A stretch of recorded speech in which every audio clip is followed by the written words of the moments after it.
আমি ৰাইজৰ দলে বৰ বেছি সমষ্টিত আমি পঞ্চায়ত নিৰ্বাচন দেখিলো।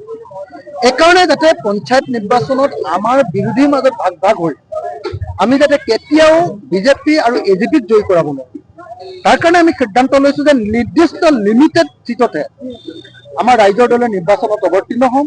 আৰু যিবিলাক সিটত আমি নিৰ্বাচন নেখেলো তাৰ আমাৰ সকলো দলৰ সমৰ্থক আৰু শুভাকাংক্ষীয়ে আমাৰ বিৰোধী ঐক্য মঞ্চৰ কংগ্ৰেছ দল, বিৰোধী ঐক্য মঞ্চৰ অসম জাতীয় পৰিষদ, বিৰোধী ঐক্য মঞ্চৰ CPM, CPI, CPIMLক সমৰ্থন দিব আৰু এনেকৈ আমি এবাৰ বিজেপিক পৰাভূত কৰিবলৈ চেষ্টা কৰিম।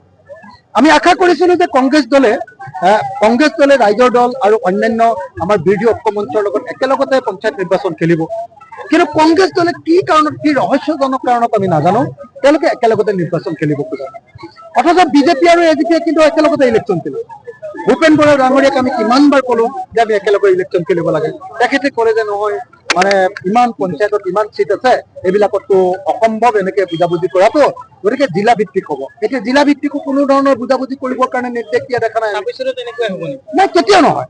26ৰ নিৰ্বাচন যাতে আমি একেলগে খেলিব পাৰো, এটা বস্তু সকলোৱে মনত ৰাখিব লাগিব, কংগ্ৰেছেও এইটো মনত ৰাখিব লাগিব যে আজি যদি ৰাভা হাছং এলেকাত যদি আমি একেলগে খেলিবলৈ নিশ্চয় কংগ্ৰেছৰ অৱস্থা এইটো নহয়। আজি ৰাভা হাছং এলেকাত এজন মাত্ৰ কংগ্ৰেছৰ প্ৰাৰ্থীয়ে জয় কৰিছে, সেইজন কোন? সেইজন আমাৰ কৃষক মুক্তি সংগ্ৰাম সমিতিৰ গোৱালপাৰা জিলাৰ যোৱা 12 বছৰৰ সভাপতি। 12 বছৰৰ সভাপতি তেওঁক আমি দি দিছো কাৰণে তেওঁ জিকিছে, তেওঁ নিজৰ শক্তিৰে জিকিছে। কংগ্ৰেছে ক'ব পৰা হৈছে অন্তত যে এজন জিকিলে, সেইজন আমি দিছো, আপোনালোকক সেইটোৱে কম।